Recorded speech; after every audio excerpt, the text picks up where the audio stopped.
السلام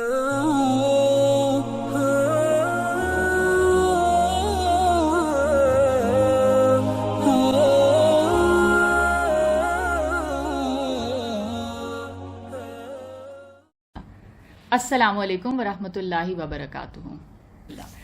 آج انشاءاللہ ہم سورہ عبسہ وچ از سورہ نمبر 80 اس کی جو آیت 11 آنورڈز ہم پڑھیں گے اس کو. In the last class we had done up till آیت 10. ٹھیک ہے، تو دعا کر لیتے ہیں. اعوذ باللہ من الشیطان الرجیم، بسم اللہ الرحمن الرحیم.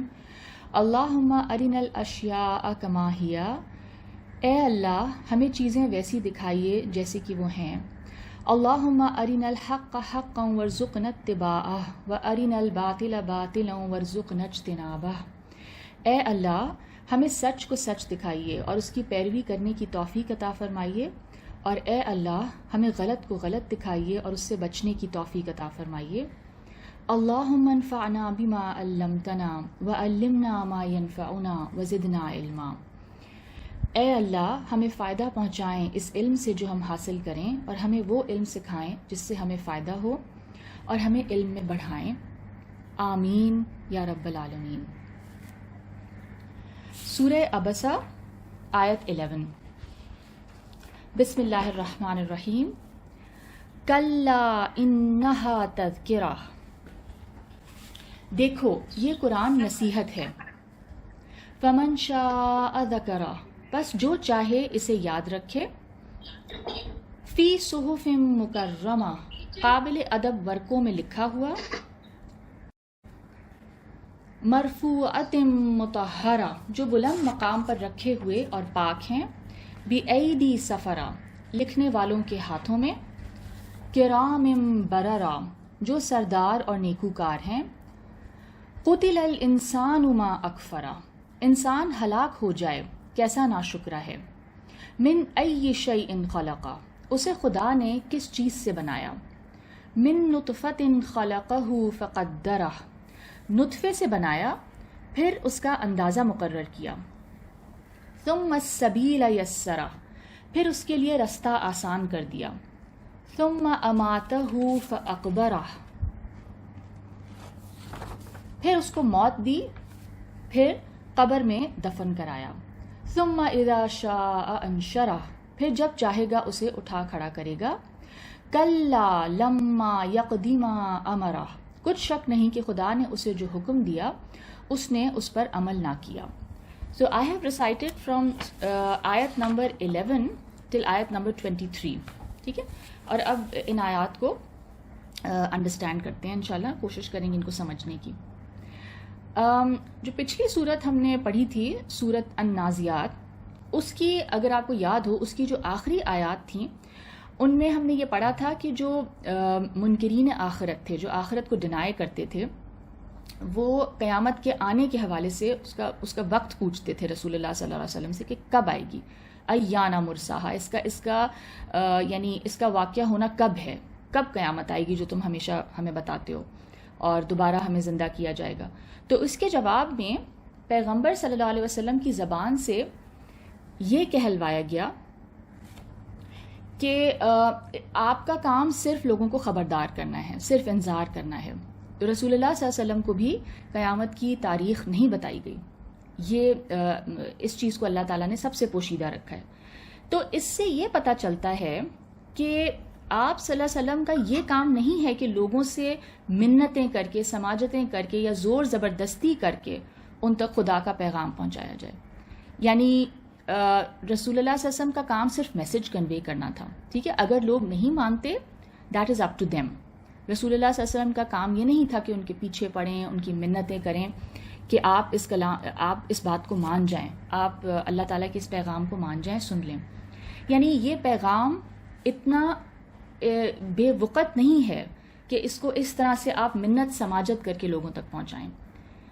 یہی وہ بات ہے جو ہم نے سورہ عبسہ کی جو ابتدائی آیات ہیں ان میں ایک واقعے کے ذریعے اللہ سبحانہ و تعالیٰ نے واضح کی.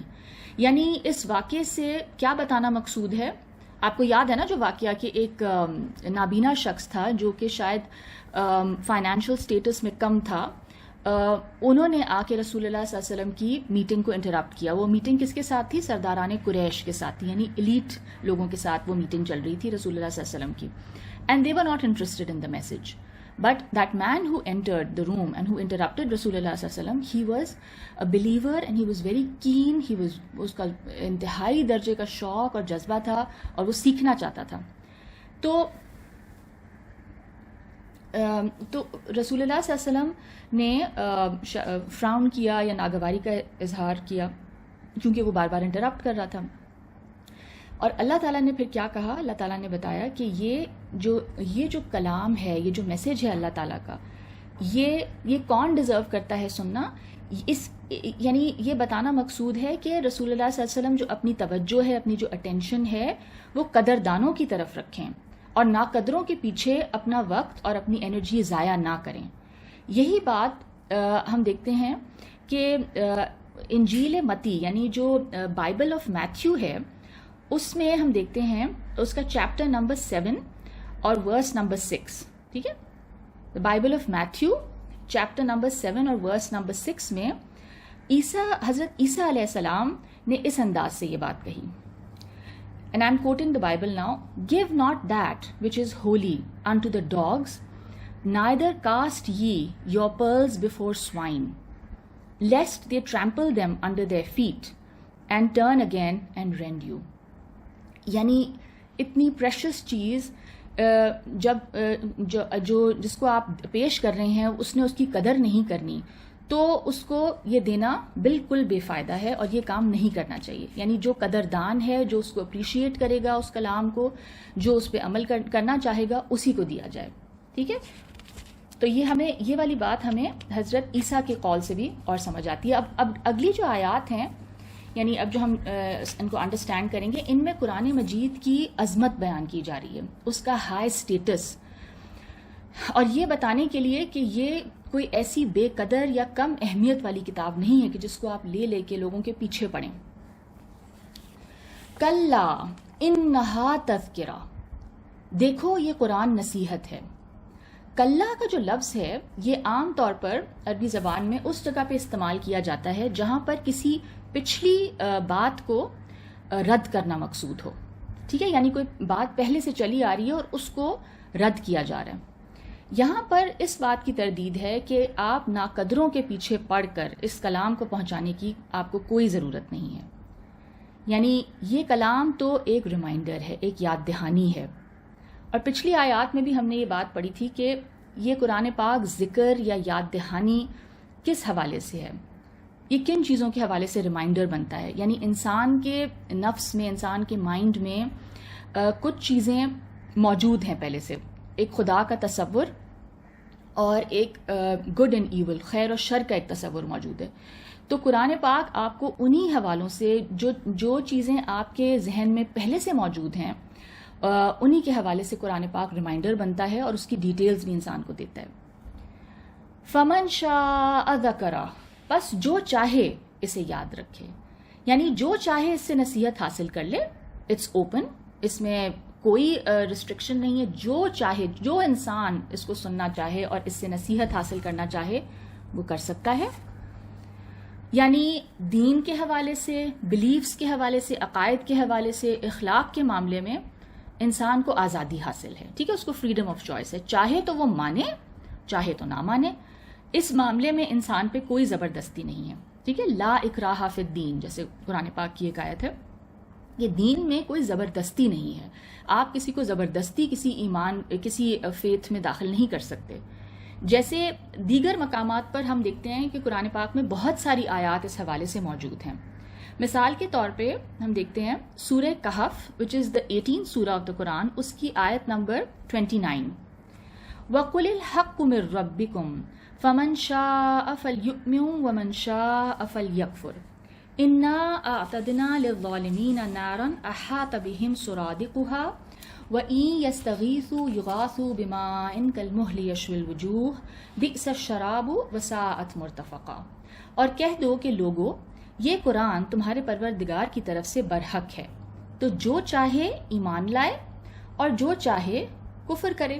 یعنی the choice is up to you. اس میں آپ کو فریڈم دیا گیا ہے کہ آپ اس کو ماننا چاہتے ہیں, آپ کو سمجھ آ رہا ہے آپ مانیں, انکار کرنا چاہتے ہیں انکار کریں. ہم نے ظالموں کے لیے دوزخ کی آگ تیار کر رکھی ہے جس کی قناتیں ان کو گھیر رہی ہوں گی, اور اگر فریاد کریں گے تو ایسے کھولتے ہوئے پانی سے ان کی داد رسی کی جائے گی جو پگھلے ہوئے تانبے کی طرح گرم ہوگا, اور جو منہوں کو بھون ڈالے گا ان کے پینے کا پانی بھی برا اور آرام گاہ بھی بری.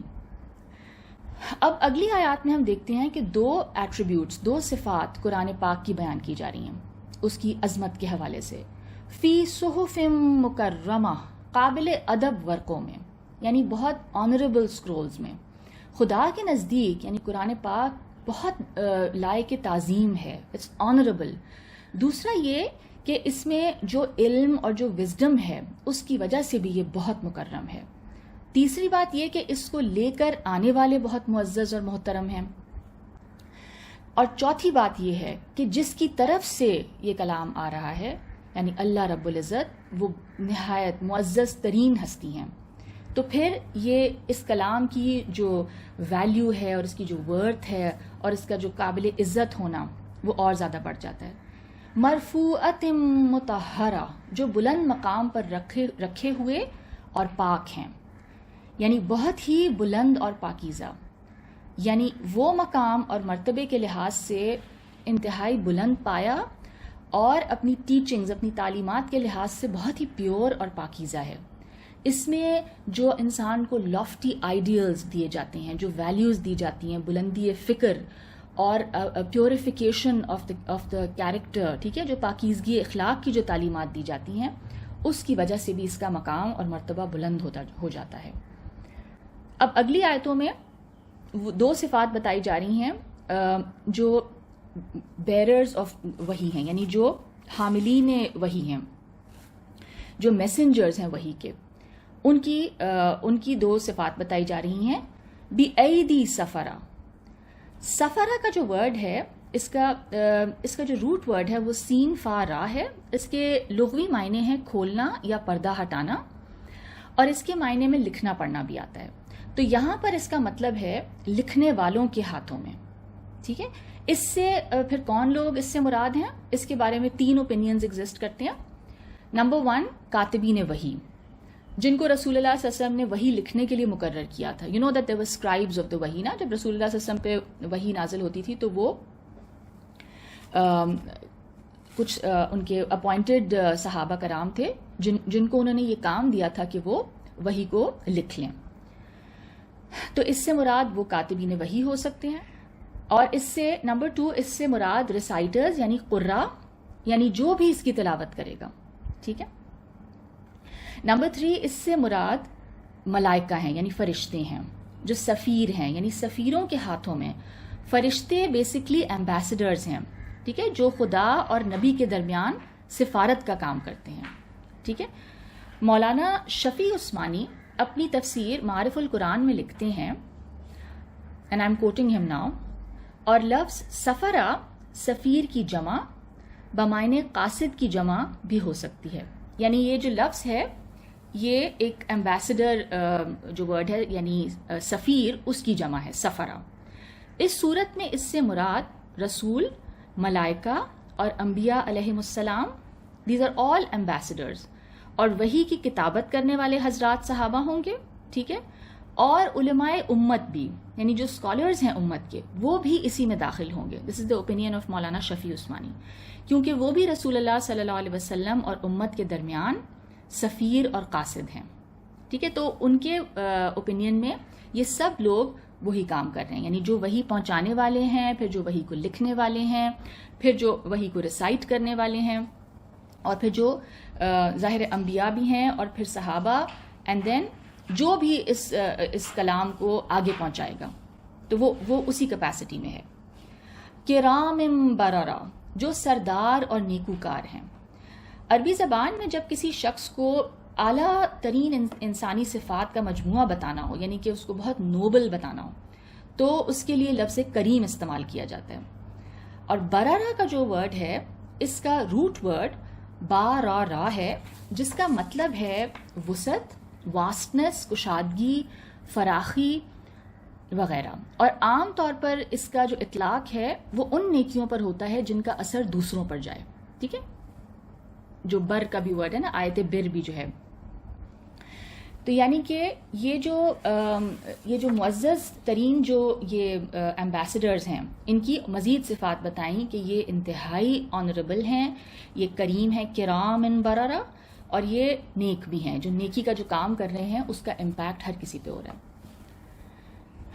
اچھا، اب ہم یہ دیکھتے ہیں کہ جو اگلی آیات یعنی آیت 17 آنورڈز ہم دیکھتے ہیں کہ قرآن پاک کا جو ایک انداز ہے کہ انسان کا جو اپنا نفس ہے، جو اس کا وجود ہے، اس کو بھی قرآن پاک پیش کرتا ہے ایز ایویڈنس، دلیل کے طور پہ. کس چیز کے لیے؟ حیات بعد الموت کے لیے. یعنی کہ اس کا جو امکان ہے اس کو ثابت کرنے کے لیے اللہ تعالیٰ انسان کو کہتے ہیں کہ اپنے وجود کی طرف دیکھ لو، یعنی اپنی کریشن کی طرف دیکھ لو.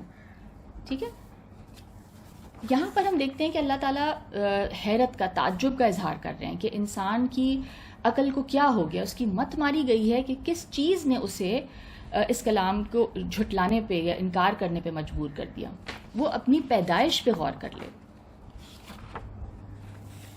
قتل الانسان ما اکفرا، انسان ہلاک ہو جائے کیسا ناشکرا ہے. یعنی جو کفر اس نے کیا اس کو یہاں پہ اس کی ٹرانسلیشن میں آ رہا ہے ناشکری، یعنی اس نے اللہ تعالیٰ کو جو ڈینائی کیا تو یہ انتہا درجے کی ناشکری ہے. من ای شیء خلقہ، اسے خدا نے کس چیز سے بنایا. اب انسان کو اس کی جو بگننگ ہے، جو اس کی کریشن کی جو ابتدا ہے، پیدائش کی ابتدا، اس کی طرف اس کی توجہ مبذول کرائی جا رہی ہے کہ ذرا تم یہ غور کر لو کہ کس چیز سے تمہیں پیدا کیا گیا. من نطفۃ خلقہ فقدرہ، نطفے سے بنایا، ایک جرثومے سے، ٹھیک ہے، ایک ڈراپ سے، پانی کے قطرے سے بنایا، پھر اس کا اندازہ مقرر کیا.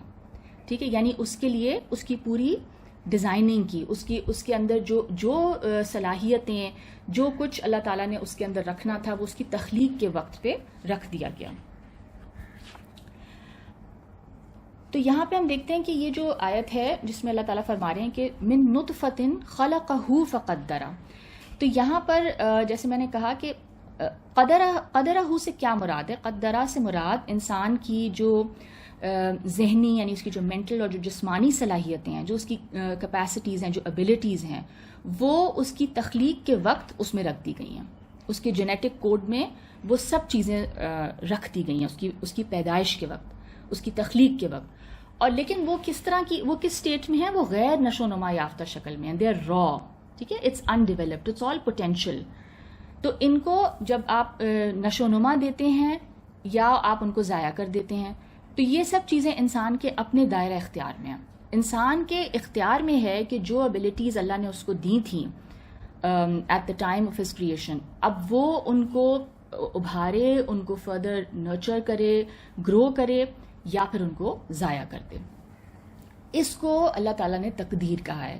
یعنی ایک پیکج آپ کو دیا گیا اور اس میں آپ کو ہر انسان کو کوئی نہ کوئی اسٹرینتھس دی جاتی ہیں. ٹھیک ہے، کوئی کریٹو ہوتے ہیں، کوئی آرٹسٹک ہوتے ہیں، کسی کے اندر میتھمیٹیکل ایبلٹی ہوتی ہے، کوئی اسپورٹس میں زیادہ جو ہے فلرش کرتے ہیں. تو ہر انسان میں اللہ تعالیٰ نے ڈفرینٹ صلاحیتیں رکھی. اب وہ اپنی، جیسے میں نے کہا، انڈیولپڈ اور را فارم میں ہیں. تو انسان اگر چاہے تو وہ ان ایبلٹیز کو ڈیولپ کرے، گرو کرے، اور اگر وہ نہ کرے تو وہ صلاحیتیں ضائع ہو جائیں گی. تو جو چیزیں آپ کو بائی برتھ ملی اور پھر جو آپ اس کے ساتھ کرتے ہیں، تو یہ پوری چیز، اس کو اللہ تعالیٰ نے تقدیر کہا کہ یہ انسان کی تقدیر ہے. انسان کے جس ایسپیکٹ پہ یا جس پہلو پہ جبر ہے، یعنی جہاں پہ انسان مجبور ہے، وہ کیا ہے؟ یا جو قانون فطرت ہے، اس کی جو لاز میں، اس کی جو جکڑ بندیوں میں جو چیزیں جکڑی ہوئی ہیں، ان معاملات میں ہم دیکھتے ہیں کہ انسان سے سوال نہیں کیا جائے گا. He is not answerable for those things. مثلاً کہ اس کا قد کتنا تھا، اس کی رنگت کیسی ہے، اور وہ کس خاندان میں پیدا ہوا ہے، وغیرہ وغیرہ. یعنی جن چیزوں میں اس کا کوئی اختیار نہیں تھا اور وہ مجبور ہے، ان چیزوں میں وہ آنسربل بھی نہیں ہے. لیکن ہم یہ دیکھتے ہیں کہ انسان کا جو اخلاقی پہلو ہے، اس کا جو مورل ایسپیکٹ ہے، اس میں وہ آنسربل ہوگا. کیونکہ اس میں وہ آزاد ہے، وہ اپنا ریاکشن، اپنے رویے، اپنے جذبات، وہ ان سب پہ اس کا اختیار ہے۔ اس لیے ہم یہ دیکھتے ہیں کہ جن معاملات میں انسان آزاد ہے وہ ان میں آنسربل ہے۔ اس میں اگر انسان قدرت کی طرف سے یا پھر ہم دیکھیں کہ دوسرے انسانوں کی طرف سے اس کو مجبور کر دیا جائے تو پھر وہ وہاں بھی بری الذمہ ہو جائے گا، ٹھیک ہے۔ مثال کے طور پہ جیسا کہ ہم دیکھتے ہیں سورہ النحل which is سورہ نمبر 16، اس کی آیت نمبر 106 میں من کفر باللہ من بعد ایمانہ الا من اکرہ وقلبہ مطمئن بالایمان ولکن من شرح بالکفر صدرا فعلیہم غضب من اللہ ولہم عذاب عظیم۔ جو شخص ایمان لانے کے بعد خدا کے ساتھ کفر کرے، وہ نہیں جو کفر پر زبردستی مجبور کیا جائے، یعنی کسی کے سر پہ گولی رکھ دی جائے یا اس کو یعنی مجبور ہی کر دیا جائے اور اس کا دل ایمان کے ساتھ مطمئن ہے، دل اس کا مطمئن ہے، بلکہ وہ جو دل سے اور دل کھول کر کفر کرے تو ایسوں پر اللہ کا غضب ہے اور ان کو بڑا سخت عذاب ہوگا۔ تو یعنی وہ شخص ایگزیمپٹ ہو گیا جس کے ساتھ زبردستی کی جا رہی ہے۔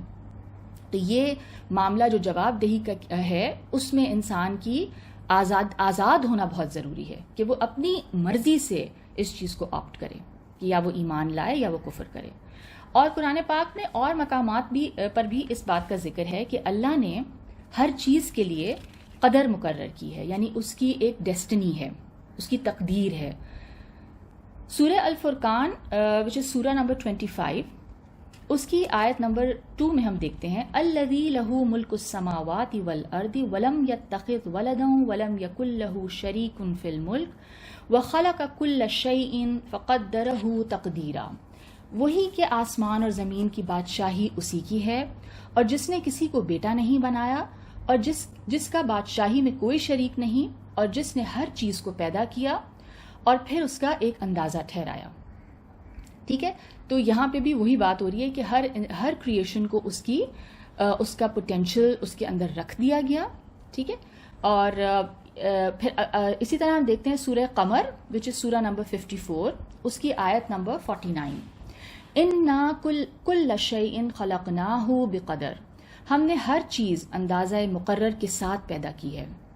سورہ یاسین which is سورہ نمبر 36، اس کی آیت نمبر 38 وَالشَّمْسُ تَجْرِي لِمُسْتَقَرٍّ لَهَا ذَلِكَ تَقْدِيرُ الْعَزِيزِ الْعَلِيمِ، اور سورج اپنے مقرر راستے پر چلتا رہتا ہے، یہ خدائے غالب اور دانا کا مقرر کیا ہوا اندازہ ہے۔ یعنی یہ لاز ہیں، یہ ان سب چیزوں کے لیے اللہ تعالیٰ نے کچھ لاز مقرر کر دیے ہیں۔ سورہ اعلیٰ which is سورہ نمبر 87، اس کی آیت 2 and 3 الذی خلق فسوی، جس نے انسان کو بنایا پھر اس کے اعضاء کو درست کیا، والذی قدر فہدی، اور جس نے اس کا اندازہ ٹھہرایا پھر اس کو رستہ بتایا۔ یعنی اب ان سب آیات سے یہ ثابت ہوتا ہے کہ اللہ تعالیٰ نے تمام کریشن کو، تمام مخلوقات کو تخلیق کر کے ان کی تقدیر بھی بنائی ہے۔ اور ہر مخلوق کی تقدیر کیا ہے؟ یعنی اس کے لیے اللہ نے جو لاز بنائے ہیں، جو قوانین بنائے ہیں، وہ اس کی تقدیر ہیں۔ اور سورہ آل عمران میں ارشاد ہے کہ کائنات کی ہر چیز نے اپنے آپ کو اللہ کے آگے جھکایا ہوا ہے، یعنی ہر چیز ان قوانین کے مطابق سرگرم عمل ہے جو ان کے لیے مقرر کر دیے گئے ہیں۔ یعنی پوری کائنات، تو یعنی کہ جو پوری کائنات ہے وہ ان قوانین پر چلنے کے لیے مجبور ہے، ٹھیک ہے، وہ باؤنڈ ہے بائی دیز لاز۔ اچھا، انسان کو ہم دیکھتے ہیں کہ اس کا جو فزیکل ایسپیکٹ ہے، جو اس کا مادی وجود ہے، اس کے اعتبار سے انسان بھی مجبور ہے۔ یعنی اس کی باڈی میں جو لاز ورک کر رہے ہیں اس حوالے سے انسان بھی مجبور ہے۔ یعنی اگر وہ کھانا نہیں کھائے گا تو وہ کیا ہوگا، کچھ سرٹن ٹائم پیریڈ تک جب وہ کھانا نہیں کھائے گا تو اس کی ڈیتھ ہو سکتی ہے، ٹھیک ہے۔ اسی طرح اگر وہ سانس نہیں لے گا تو تب بھی اس کی ڈیتھ ہو سکتی ہے۔ تو کچھ ایسے قوانین ان پلیس ہیں کہ جن کے حوالے سے انسان مجبور ہے، یعنی اس کو کھانا کھانا پڑے گا if he wants to live، سانس بھی لینا پڑے گا اور وغیرہ وغیرہ۔ تو اسی طرح ہم دیکھتے ہیں کہ جس طرح باقی مخلوقات مجبور ہیں، انسان صرف اپنے فزیکل ایسپیکٹ میں مجبور ہے، لیکن جہاں تک اس کے ایمانی، اس کے اخلاقی، اس کے عقلی، اس کے جذباتی پہلو کی بات ہے، یعنی جو اس کے ایموشنز ہیں، اس حوالے سے وہ آزاد ہے. وہ اپنے اختیار اور اپنے ارادے سے اللہ کے بتائے ہوئے اخلاقی قوانین کے آگے اپنا سر جھکا سکتا ہے. یعنی اگر وہ چاہے تو جو بیہیویئر، جو ایٹیٹیوڈز اللہ تعالیٰ نے بتائے کہ وہ پسندیدہ ہیں اللہ کے نزدیک، انسان اگر چاہے تو اس کے پاس وہ فریڈم آف چوائس ہے اور وہ کیپیسٹی ہے کہ وہ اس کو آپٹ کر لے، ان ایٹریبیوٹس کو، ان صفات کو، اور اپنا کردار کو اس روشنی میں شیپ کرے. سورہ آل عمران وچ از سورہ نمبر 3، اس کی آیت نمبر 83، افغیر دین اللہ یبغون ولہ اسلم من فی السماوات والارض طوعا وکرہا والیہ یرجعون. کیا یہ خدا کے دین کے سوا کسی اور دین کے طالب ہیں، حالانکہ سب اہل آسمان اور زمین خوشی یا زبردستی سے خدا کے فرما بردار ہیں اور اسی کی طرف لوٹ کر جانے والے ہیں. تو یعنی وہ لاز کی بات، یعنی وہ سب مجبور ہیں، وہ ان لاز میں باؤنڈ ہیں. اسی بات کو دوسرے مقامات پر ہم دیکھتے ہیں کہ سجدے سے تعبیر کیا گیا. یعنی اللہ تعالیٰ نے کیا بتایا کہ تمام مخلوقات سجدہ ریز ہیں، وہ بھی یعنی وہ ان سبمیشن ہیں، وہ ٹوٹل سبمیشن میں ہیں، وہ اللہ تعالیٰ کے قانون ان کے اوپر لاگو ہیں. یہاں سے ہم دیکھتے ہیں کہ اب اگلی جو آیات ہیں اس میں اللہ تعالیٰ قرآن مجید جو ہے وہ انسان کے جو اپنا وجود ہے اور جن نعمتوں سے انسان فائدہ اٹھاتا ہے ان کو پیش کر کے دوبارہ زندہ ہونے کا ثبوت دیتا ہے. آیت نمبر 20 میں ہم نے پڑھا تھا ثم السبیل یسرا، یعنی پھر انسان کو جب تخلیق کر دیا اس کے بعد اس کے لیے راستہ آسان کر دیا. یہاں پر راستے سے کیا مراد ہے، اس میں ہمیں 4 ڈفرینٹ اوپینینز ملتے ہیں مفسرین کی، یعنی 4 آراء ہیں. نمبر 1، ماں کے پیٹ سے نکلنے کا جو راستہ ہے وہ اللہ تعالیٰ نے آسان کر دیا. وہ سرٹن ہارمونز ہیں جو ریلیز ہوتے ہیں تو عورت کی جو باڈی ہے وہ اس حساب سے وہ مسلز اور وہ ہڈیاں وہ سب ڈھیلی ہو جاتی ہیں، ٹھیک ہے، اور وہ سب اسی ٹائم پہ ہوتا ہے اور وہ بالکل اپروپریٹ طریقے سے ہوتا ہے تو تاکہ برتھنگ کا پروسیس آسان ہو جائے اور وہ بچہ بآسانی اس راستے سے نکل آئے. پھر نمبر 2، خوش بختی اور بدبختی کا راستہ. یعنی یہاں پہ اللہ تعالیٰ نے، یعنی یہاں پہ مفسرین نے اس کو ایسے لیا ہے کہ وہ جو راستہ ہے جس پہ ہمیں چلنا ہے، اب یا وہ ہم چوز کریں گے اچھا راستہ یا پھر ہم چوز کریں گے بدبختی کا راستہ. اسی طرح گمراہی اور ہدایت کا راستہ.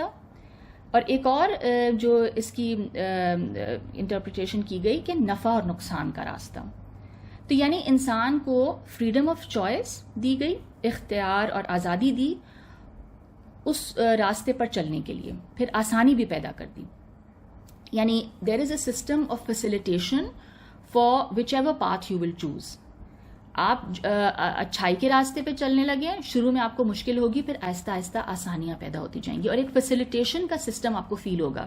یعنی you will start attracting those kinds of people towards you and you know اسی طرح کی ایکٹیویٹیز کا آپ کو پتہ چلنے لگے گا. یعنی آپ کے لیے اس راستے پہ چلنا آسان ہو جائے گا، ٹھیک ہے. And on the other hand اگر کوئی غلط راستہ چوز کرتا ہے، کوئی کرائم کا راستہ چوز کرتا ہے، کوئی اسی طرح کوئی اور امورل ایکٹیویٹی، تو اس کے لیے شروع میں مشکل ہوگی اور پھر اس کے لیے بھی فیسیلیٹیشن ہے. تو یعنی آزادی ہے کہ آپ چوز کریں اور پھر جب آپ چوز کر لیں گے تو جس راستے پہ بھی آپ ہیں اچھائی کے یا برائی کے، اس کے لیے فیسیلیٹیشن کا سسٹم بھی رکھا ہے اللہ تعالیٰ نے. سورہ انسان جس کو سورہ الدہر بھی کہا جاتا ہے، اس کی وچ از سورہ نمبر 76، اس کی آیت نمبر 3 میں اللہ تعالیٰ فرماتے ہیں انا ہدیناہ السبیل اما شاکرا و اما کفورا. اور اسے رستہ بھی دکھا دیا، اسے رستہ بھی دکھا دیا. اب وہ خواہ شکر گزار ہو خواہ نا شکرہ ہو. یعنی یا تو وہ فرما برداری اپنائے اللہ تعالیٰ کی، اس کو سمجھ آ گئی کہ اللہ تعالیٰ کے لیے کیا پسندیدہ ہے، کون سے رویے، کون سے کام، یا تو وہ اپنا لے اور یا پھر اپنی مرضی کرے اور انکار کر دے. اسی طرح سورہ بلد جو کہ سورہ نمبر 90 ہے، اس کی آیت نمبر 10 وَهَدَيْنَاهُ النَّجْدَيْنِ، اور اس کو خیر و شر کے دونوں راستے بھی دکھا دیے. یعنی انسان کو جب پیدا کیا تو پھر اس کو خیر و شر کے، یعنی اچھائی اور برائی کے دونوں راستے دکھا دیے. پھر اللہ تعالیٰ ایک اٹل حقیقت جس کو ہر انسان نے فیس کرنا ہے اس دنیا میں، یعنی انفیکٹ ہر لیونگ بینگ نے، اس کے حوالے سے اللہ تعالیٰ انسان کی توجہ اس طرف مبذول کرا رہے ہیں. ثم اماتہ فاقبرہ، پھر اس کو موت دی اور اسے قبر میں اتارا. اچھا، اب کچھ لوگ یہاں یہ سوال کر سکتے ہیں کہ ہر انسان تو قبر میں نہیں جاتا، بہت سے لوگ جل کر مر جاتے ہیں، اینڈ اسی طرح ڈوب کر مر جاتے ہیں، یا کئی ایسی قومیں بھی ہیں جو مردوں کو دفناتے نہیں ہیں، کسی اور طریقے سے جو ہے باڈی کو ٹھکانے لگاتے ہیں. تو پھر ہر انسان کے قبر میں جانے کا کیا مطلب ہے؟ یعنی قرآن بیسکلی یہاں پہ یہ حقیقت بیان کر رہا ہے کہ موت برحق ہے، اور موت کے بعد مردے کا جسم جو ہے وہ اب زمین کے حوالے ہو جاتا ہے، یعنی کسی بھی طرح سے، ٹھیک ہے، اس کے جو باڈی ہے وہ اس فارم میں نہیں رہے گی، وہ ڈس انٹیگریٹ ہو جائے گی اور وہ الٹیمیٹلی زمین کا ہی حصہ بنے گی.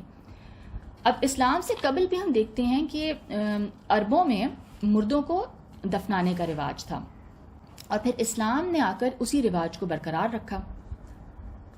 ثم اذا شاء انشرہ، پھر جب چاہے گا وہ اس کو اٹھائے گا، یعنی جب اللہ تعالیٰ چاہیں گے تو اس مرے ہوئے شخص کو دوبارہ اٹھا دیں گے. اب کچھ انسان جو حیات بعد الموت یعنی دوبارہ زندہ ہونا اس کو ناممکن سمجھ رہے تھے، اس لیے انسان کو پھر اپنی پہلی پیدائش، اس کی کریشن اور پھر اس کی پوری زندگی کو دوبارہ پیدا ہونے کے لیے ایویڈنس کے طور پہ پیش کیا. یعنی کہ اسی کریٹر نے جس نے تمہیں پہلی دفعہ پیدا کیا، جس طریقے سے تمہیں زندگی دی، تمہاری تخلیق کے وقت تمہارے اندر ساری تمہاری صلاحیتیں ودیت کی، وہی کریٹر جب ایک دفعہ کر سکتا ہے تو وہ تمہاری موت کے بعد تمہیں دوبارہ زندہ بھی کر سکتا ہے.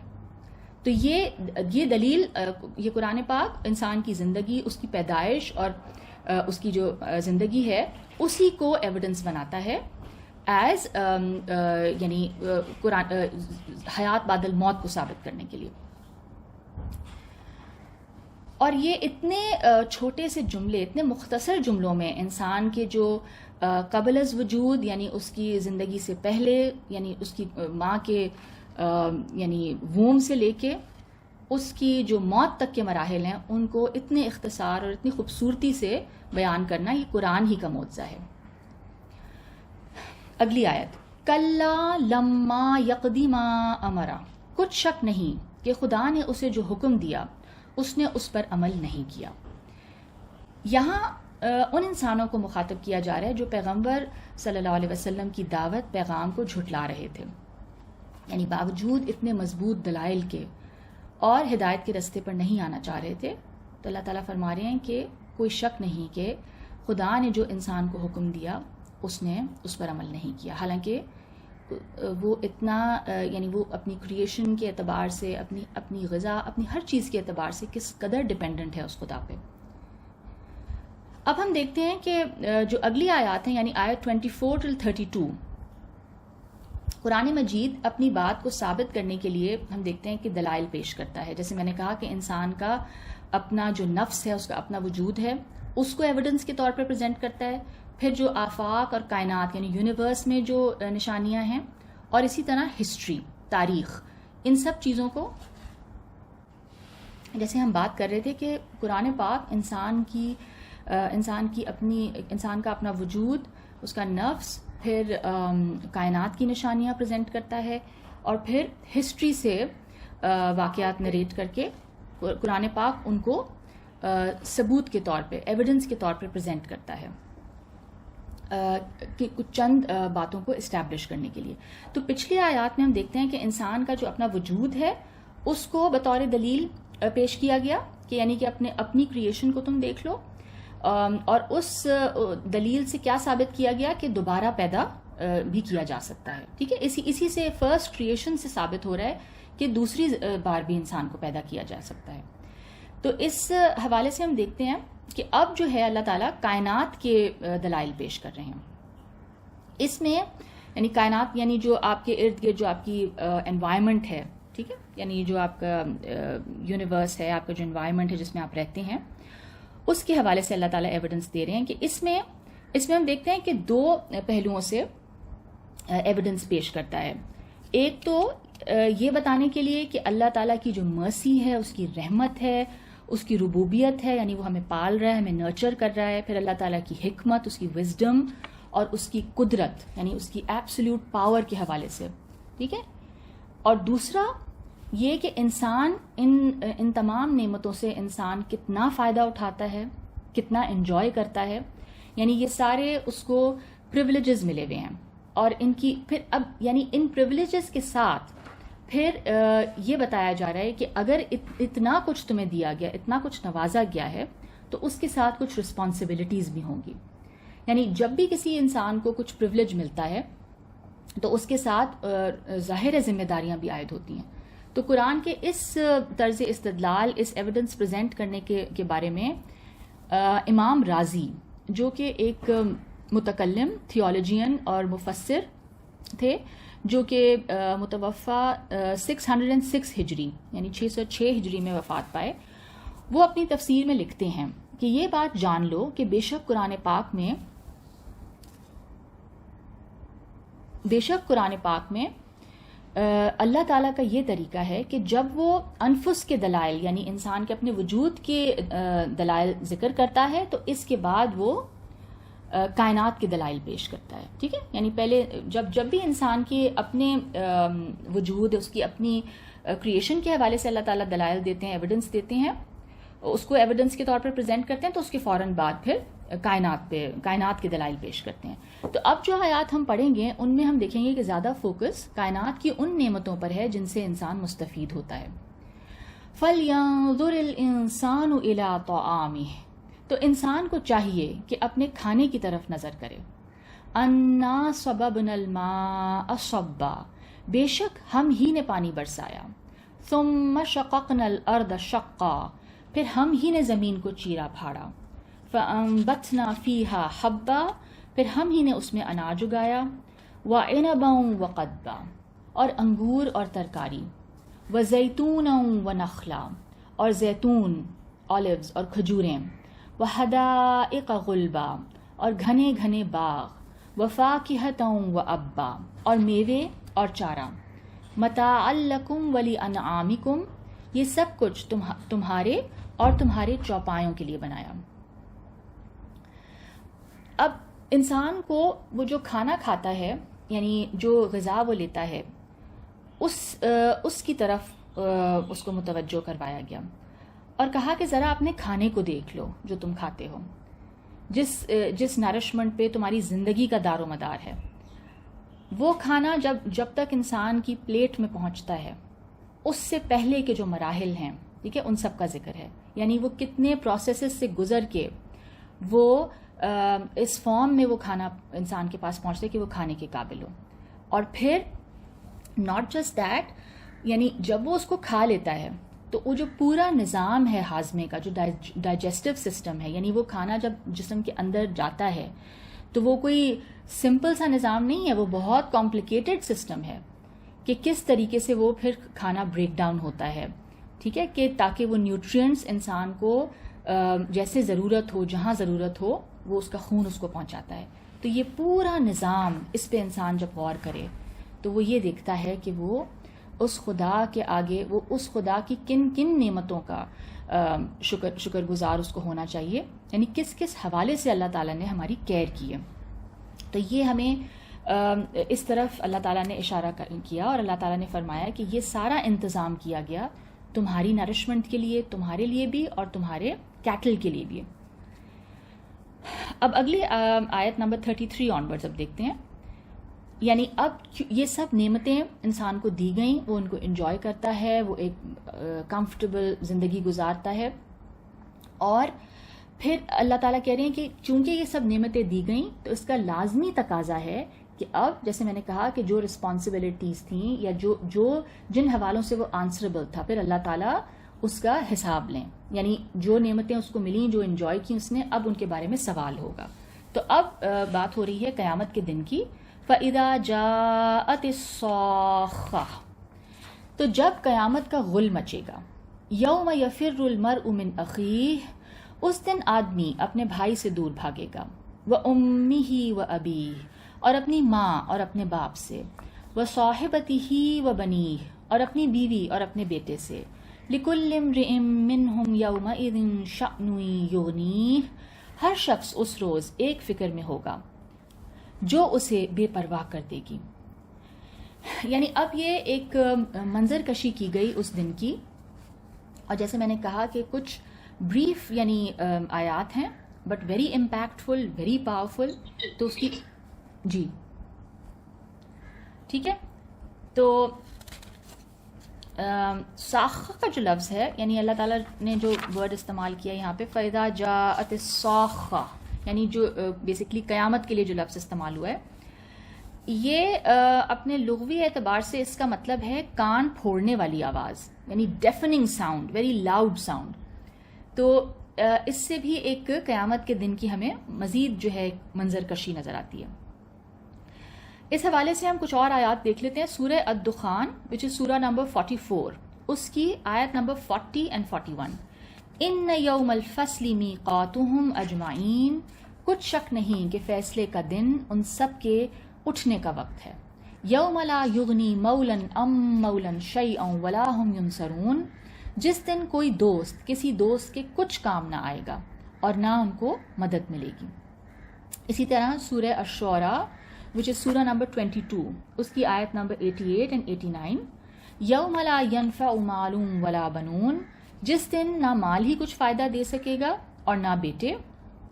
الا من اتی اللہ بقلب سلیم، ہاں جو شخص خدا کے پاس پاک دل لے کر آیا وہ بچ جائے گا. اسی طرح سورہ الزخرف which is سورہ نمبر 43، اس کی آیت نمبر 67. الاخلاء یومئذ بعضهم لبعض عدو الا المتقین، جو آپس میں دوست ہیں اس روز ایک دوسرے کے دشمن ہوں گے مگر پرہیزگار، یعنی کہ وہ آپس میں دوست رہیں گے. اسی طرح سورہ المعارج which is سورہ نمبر 70، اس کی آیت 11 to 14. یبصرونہم یود المجرم لو یفتدی من عذاب یومئذ ببنیہ، ایک دوسرے کو سامنے دیکھ رہے ہوں گے. اس روز گنہگار خواہش کرے گا کہ کسی طرح اس دن کے عذاب کے بدلے میں سب کچھ دے دے، یعنی اپنے بیٹے، وصاحبتہ واخیہ اور اپنی بیوی اور اپنے بھائی، وفصیلتہ التی تؤویہ اور اپنا خاندان جس میں وہ رہتا تھا، ومن فی الارض جمیعا ثم ینجیہ اور جتنے آدمی زمین میں ہیں، غرض سب کچھ دے دے اور اپنے تئیں عذاب سے جان چھڑا لے. سورہ ابسا میں ہم ہاں.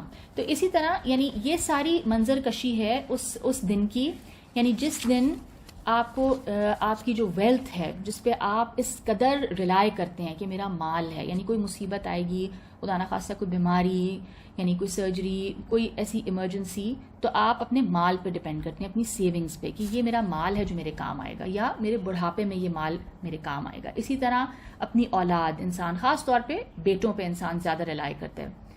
تو اور یہ آج کل بھی یہ ٹرو ہے. اور اس زمانے میں تو آپ دیکھیں نا کہ جو ایک ٹرائبل کلچر تھا، وہاں پہ تو سروائیول کے لیے you needed manpower and you needed, اور ویسے بھی جو لڑائی ہوتی تھی وہ اس میں تلواریں بھی استعمال ہوتی تھیں، اینڈ ہر ٹرائب جو ہے وہ اپنی ڈیفینس کے لیے پھر جو جتنے اس میں آدمی، جتنے زیادہ اس میں آدمی ہوتے تھے اتنا زیادہ وہ سیکیور یا اسٹرانگ فیل کرتے تھے. تو انسان کے لیے اس کی اولاد اور پھر اس کا خاص طور پہ اس کے جو بیٹے ہیں، اس حوالے سے انسان بہت امید اس سے رکھتا ہے کہ وہ اس کا سہارا بنیں گے. تو اس دن کے حوالے سے اللہ تعالیٰ کہہ رہے ہیں کہ اس دن ان میں سے کوئی چیز کام نہیں آئے گی. تو کام کیا آئے گا؟ انسان کے اچھے اعمال. اور یہاں پہ جیسے ہم نے دیکھا سورہ شعراء میں اللہ تعالیٰ نے کہا کہ قلب سلیم کام آئے گا، جو انسان ایک ساؤنڈ ہارٹ لے کر آئے گا، ایک پیور دل، یعنی اس نے اپنے دل پہ، اپنے نفس پہ کام کیا ہوگا، اس نے اپنا تزکیہ کیا، اپنے آپ کو پیوریفائی کیا، اور اس نے اپنے آپ کو اپنے اندر وہ صفات پیدا کرنے کی کوشش کی جو اللہ تعالیٰ کو مطلوب تھیں، جو اللہ تعالیٰ چاہتے تھے ہم سے. تو صرف وہی شخص کامیاب ہوگا، اور اس دن اس کو یہ نیکی اور یہ ایفرٹ یہ اس کے کام آئے گی. ٹھیک ہے. اور اسی طرح جو آپ کے قریبی دوست ہوتے ہیں، یعنی جب بھی آپ کو کوئی پرابلم ہو، کوئی پریشانی ہو، تو انسان جن لوگوں کے بارے میں سوچتا ہے وہ بھی آپ کے کوئی کام نہیں آئیں گے. یعنی کچھ ایسا نظام ہوگا اس دن کہ یہ سارے رشتے ناطے ختم ہو جائیں گے اور ہر انسان کو صرف اپنی فکر ہوگی. تو جو چیز ہمیں اس دنیا میں، جس چیز کو سب سے زیادہ، جس چیز کے حوالے سے ہمیں احتیاط کرنی چاہیے یا جس کے حوالے سے ہمیں ایفرٹ کرنی چاہیے، وہ کیا ہیں؟ وہ نیکیاں ہیں. یعنی ہم زیادہ سے زیادہ وہ نیکیاں اکوائر کریں، جن چیزوں کو اللہ تعالیٰ نے کہا کہ وہ مطلوب ہیں یا وہ اچھے کام ہیں. اور اسی طرح اب پھر اگلی آیات دیکھ لیتے ہیں، آیت 38 آنورڈز. وجوہ یومئذ مسفرہ، اور کتنے چہرے اس روز چمک رہے ہوں گے. اب یہ چہروں کے ایکسپریشن سے، اور چھوٹی آیات میں لیکن پوری بات کو ایک طرح سے کنوے کر دیا گیا ہے. یعنی صرف چہرے کے تاثر سے انسان کا پتہ چل جاتا ہے نا اس کی انر سٹیٹ، کہ اگر وہ خوش ہے تو اس کے چہرے سے نظر آ جاتی ہے خوشی. ضاحکۃ مستبشرہ، خندہ اور شاداں، یعنی وہ بہت خوش نظر آ رہے ہوں گے کچھ چہرے. ووجوہ یومئذ علیہا غبرہ، اور کتنے چہرے ہوں گے جن پر گرد پڑ رہی ہوگی، یعنی کہ بالکل اپسیٹ، ڈاؤن، پریشان. ترحقها قطرہ، اور سیاہی چڑھ رہی ہوگی. اولئک ھم الکفرۃ الفجرہ، یہ کون ہوں گے؟ یہ کفار اور بد کردار لوگ ہوں گے، یعنی فجرہ. ٹھیک ہے، یعنی جو ڈس اوبیڈینٹ تھے. تو ہم یہ دیکھ رہے ہیں کہ یہاں پہ دو گروپس کا ذکر آ رہا ہے، یعنی دو گروہوں کا ذکر ہے. ایک وہ لوگ جو کامیاب ہوں گے اور ایک گروپ جو ہے وہ ناکام لوگوں کا ہوگا. تو حساب کتاب کے مراحل کا کوئی ذکر نہیں ہے کہ اس سٹیج کے بعد یہ ہوگا پھر یہ ہوگا، اس طرح ان سب چیزوں کا کوئی مینشن نہیں ہے. بہت بریفلی، بہت اختصار کے ساتھ اللہ تعالیٰ نے دونوں جو گروپس ہیں ان کے چہرے کے تاثرات سے بتا دیا، ان کی کیفیت کا ذکر ہو گیا کہ ان کا کیا انجام ہے. That is enough to tell you کہ ان دونوں گروپس کا انجام کیا ہے. اور یہ بہت ایک امپیکٹفل انداز ہے قرآن پاک کا.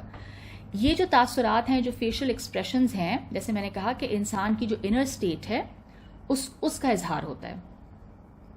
تو ایسی خوشی، ایسی اٹرنل ہیپینس، ایسا سکون جو دائمی ہو اور کوئی فکر، کوئی پریشانی نہیں، کوئی غم نہیں، وہ آخرت میں ہی ممکن ہے. ٹھیک ہے نا، کیونکہ وہاں پہ وہ جو زندگی ہوگی وہ بالکل مختلف زندگی ہوگی. یہاں کی جو ہماری زندگی ہے، اس دنیا کی زندگی، اس میں بہت سارے چیلنجز، بہت ساری پریشانیاں اور مشکلات اس دنیا میں موجود ہیں، اور وہ کبھی یعنی ختم نہیں ہوتی. یعنی کوئی مشکل آتی ہے، دور ہو جاتی ہے، پھر ایک اور مشکل آ جاتی ہے. تو اس دنیا کا نیچر یا نظام ہی ایسا ہے. تو ہمیشہ کی جو خوشی اور جو سکون ہے، جو پیس ہے، جو اٹرنل ہے، وہ آخرت میں ہی ممکن ہے. دوسرا جو گروپ ہے جن کے چہروں پہ دکھ اور غم کے اثرات ہیں، جو اثرات ہوں گے، وہ عذاب الہی کے خوف اور غم سے نڈال ہوں گے. یہ کفر کرتے تھے. یعنی کفر کا جیسے میں نے پہلے ایکسپلین کیا تھا کہ کفر کیا ہے، کہ سچائی کو آپ نے ریکگنائز کر لیا، سچائی کو پہچان لیا آپ نے، اور اس کو اچھی طرح سمجھ بھی لیا. آپ کو سمجھ آ گیا کہ یہ سچ ہے. اس کے بعد آپ اس کا انکار کریں، کسی بھی وجہ سے آپ اس کو نہیں ماننا چاہتے، ایروگنس کی وجہ سے، تعصب کی وجہ سے، پریجڈس کی وجہ سے، کسی بھی وجہ سے، لیکن جانتے بوجھتے ہوئے، when once you've understood کہ یہ سچائی ہے، اس کے بعد آپ اس کو ڈینائی کر دیں، تو یہ کفر ہے. تو کفر، اور اس کے بعد بیسکلی یعنی وہ شخص جو ہے اپنے اوپر کسی بھی قسم کی سچائی کی یعنی کوئی قدغن، کوئی باؤنڈری جو ہے وہ نہیں چاہتا. یعنی he doesn't want any kind of restrictions on himself. ٹھیک ہے، کیونکہ اگر وہ اس سچائی کو مانے گا تو پھر اس کو کیا کرنا پڑے گا، اس کو اپنے بیہیویئر کو چینج کرنا پڑے گا، اور کئی چیزوں کے حوالے سے اس کو پھر اپنے اوپر ریسٹرکشنز لگانی پڑیں گی. تو وہ مکمل طور پر وہ انسان کیا چاہتا ہے، وہ اپنی انسٹنکٹیو ڈیزائرز، اپنی جبلتوں کا غلام رہنا چاہتا ہے. ٹھیک ہے، یعنی he just wants to follow his desires. فجرہ جو ہے، یہ جو ورڈ ہے نا کہ کفرۃ الفجرہ، فجرہ جو ہے اسی کفر کا پھر نتیجہ ہے. یعنی وہ بیہیویئر کیسا ہوگا، یعنی فا جیم را جو ہے اس لفظ کا روٹ ورڈ ہے، اور اس کے لغوی معنی ہیں پھاڑنا یا پھٹ جانا. یعنی فاجر کون ہوگا پھر، جو اپنی اپنی ڈیزائرز پہ، اپنی انسٹنکٹس، اپنی جبلت پر کسی بھی قسم کی، میں نے جیسے کہا، حد بندی نہیں چاہتا، وہ آزاد رہنا چاہتا ہے. تو اس کو پھر ہم دیکھتے ہیں کہ اس رویے کو، اس کردار کو قرآن پاک نے خواہش نفس کو الہ یا خدا بنانے سے بھی تعبیر کیا ہے. یعنی ایک جگہ پہ اللہ تعالیٰ نے فرمایا سورہ الفرقان وچ از سورہ نمبر 25، اس کی آیت نمبر 43، أَرَأَيْتَ مَنِ اتَّخَذَ إِلَٰهَهُ هَوَاهُ أَفَأَنْتَ تَكُونُ عَلَيْهِ وَكِيلًا، کیا تم نے اس شخص کو دیکھا جس نے خواہش نفس کو معبود بنا رکھا ہے، یعنی اس نے اپنی ڈیزائرز کو اپنا سب کچھ بنا لیا، اپنا خدا بنا لیا، کہ تو کیا تم اس پر نگہبان ہو سکتے ہو؟ یعنی وہ شخص اب کس چیز کے تابع ہے، کس چیز کے کنٹرول میں ہے؟ اپنی ڈیزائرز کے کنٹرول میں ہے. یعنی he is only motivated and driven by his desires, and the purpose of his life is just the fulfillment of his desires. اور اس میں وہ کوئی صحیح غلط، کوئی قانون، کسی چیز کے حوالے سے محتاط نہیں ہونا چاہتا، کوئی ریسٹرکشن نہیں چاہتا اپنے بیہیویئر پہ، اپنی ڈیزائرز کی فلفلمنٹ میں. اور ہم دیکھتے ہیں کہ جو صوفیہ کرام ہیں ان کے مطابق وہ انسانی جو پرسنالٹی، انسانی جو شخصیت ہے، اس کے وہ کہتے ہیں کہ دو ایسپیکٹس ہیں، دو پہلو ہیں یا دو صلاحیتیں ہیں انسان کے اندر. ایک اس کا حیوانی پہلو ہے یا بہیمی پہلو، یعنی کہ جو اس کی اینیمل انسٹنکٹس ہیں، جو اس کی بیس ڈیزائرز ہیں، اور دوسرا ملکوتی ایسپیکٹ ہے اس کا، یعنی جو اس کی یعنی جو ہائر ویلیوز ہیں اس کے اندر، جو اس کا ملکوتی ایسپیکٹ ہے، یعنی جس میں کہ وہ اچھائی کی طرف جانا چاہتا ہے اور وہ نوبل ویلیوز اپنانا چاہتا ہے. تو ملکوتی قوتیں جو ہیں ان کو پروان چڑھانا ہے، یعنی جو اچھی آپ کے اندر صلاحیتیں ہیں، the ability to do good, ٹھیک، the ability to be noble, ان صلاحیتوں کو ہم نے نرچر کرنا ہے اور پروان چڑھانا ہے. اور جو ہمارے اینیمل انسٹنکٹس ہیں، ٹھیک ہے نا، ان کے حوالے سے پھر کیا ہے، اینیمل انسٹنکٹس میں کیا آ جاتا ہے، یعنی جو ہمارے اور جانوروں میں کامن ہیں، باقی جانوروں میں، یعنی کھانا پینا، ٹھیک ہے، اسی طرح کیا کہتے ہیں سیکشول ایکٹیویٹی، اور یعنی جو آپ کی جو بیس ڈیزائرز ہوتی ہیں، جو جن کی فلفلمنٹ ضروری ہوتی ہے، تو وہ ان صلاحیتوں کو یعنی ان قوتوں کو پھر کیا کرنا ہے، ان کو سویلائز کرنا ہے. ٹھیک ہے، کھانا پینا بھی ہے اور اسی طرح جو اپنی سیکشول ارج ہے اس کو بھی فلفل کرنا ہے، لیکن اس کو اس سویلائزڈ مینر میں، ٹھیک ہے، اس کو ان باؤنڈریز کے حوالے سے فلفل کرنا ہے. تو مذہب جو ہے، پھر ہم دیکھتے ہیں ریلیجن کیا انسان سے چاہتا ہے کہ وہ پھر ان ملکوتی قوتوں کو اوپر رکھے آپ کی بہیمی قوتوں پر، تاکہ یعنی کیونکہ اگر ایک انسان مکمل طور پر ان اینیمل بیس ڈیزائرز کے تابع ہو جائے گا، کہ ان کے انڈر آ جائے گا، تو پھر کیا ہوگا، اس کا لازمی نتیجہ ہے کہ وہ پھر کفر بھی کرے گا اور پھر وہ فسق و فجور بھی کرے گا. ٹھیک ہے، تو بس یہاں پہ ہماری یہ سورہ عبسہ کنکلوڈ ہوتی ہے. اینڈ دعا کر لیتے ہیں اور اس کے بعد پھر ہم کویسچن آنسرز کر سکتے ہیں، یا اگر آپ میں سے کوئی کامنٹ کرنا چاہے، so that we can all learn from each other. ربنا تقبل منا انك انت السميع العليم وتب علينا انك انت التواب الرحيم. سبحانك اللهم وبحمدك نشهد ان لا اله الا انت نستغفرك ونتوب اليك. آمین.